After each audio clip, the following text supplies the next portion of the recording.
Di sebuah desa kecil yang sunyi, hiduplah seorang anak laki-laki bernama Raga, usia 17 tahun.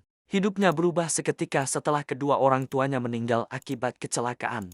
Bukan hanya kehilangan kasih sayang, tetapi juga meninggalkan tumpukan hutang yang selama ini tak pernah ia ketahui. Beberapa hari setelah pemakaman, satu persatu orang datang ke rumahnya. Ada yang menagih dengan sopan, ada pula yang mengancam. Raga hanya bisa menunduk, tangannya bergetar, hati terasa hancur. Namun di tengah rasa kehilangan itu, ia menemukan keberanian baru. Aku harus melunasinya. Ini tanggung jawab terakhirku untuk ayah dan ibu. Sejak hari itu, Raga bekerja tanpa mengenal lelah. Pagi hari ia membantu di warung makan, mencuci piring, menata meja, mengantar pesanan. Siang hari ia bekerja di bengkel, membersihkan onderdil dan membantu mekanik. Malam hari, ia berjualan gorengan keliling desa. Tubuhnya kurus, pundaknya sering terasa sakit, tapi ia tidak pernah mengeluh. Ia selalu teringat kata-kata ayahnya dulu, kalau kamu tidak bisa jadi orang hebat, jadilah orang yang kuat. Namun tidak semua berjalan mudah. Suatu malam, hujan turun deras. Dagangannya tak laku. Uang yang ia kumpulkan berhari-hari hanya cukup untuk makan, bukan untuk membayar hutang. Di bawah lampu jalan yang redup, Raga berdiri sambil memeluk dagangan yang masih penuh.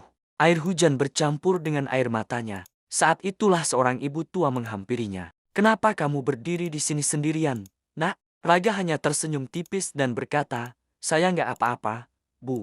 Ibu itu membeli semua gorengannya tanpa meminta diskon. Bahkan memberi beberapa lembar uang tambahan. "Untuk semangatmu, anak sekuat kamu, pasti bisa bertahan." Itu pertama kalinya setelah sekian lama. Raga merasa dunia belum sepenuhnya gelap. Berbulan-bulan berlalu, sedikit demi sedikit hutang orang tuanya mulai terbayar. Beberapa orang desa akhirnya tahu tentang perjuangannya. Tanpa diminta, mereka mulai membantu. Ada yang meminjamkan gerobak gratis, ada yang memberi bahan baku, ada yang membantu mencarikan pekerjaan tambahan. Raga semakin kuat, semakin pantang menyerah.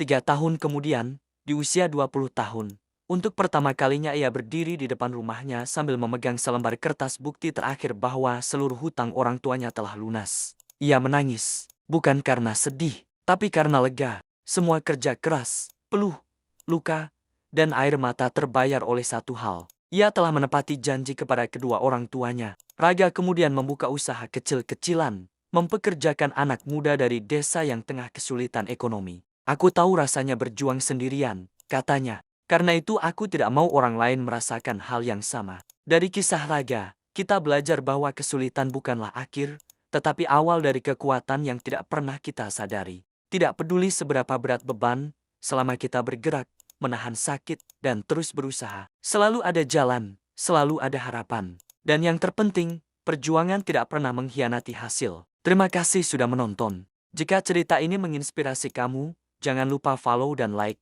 agar kamu tidak ketinggalan kisah-kisah lainnya.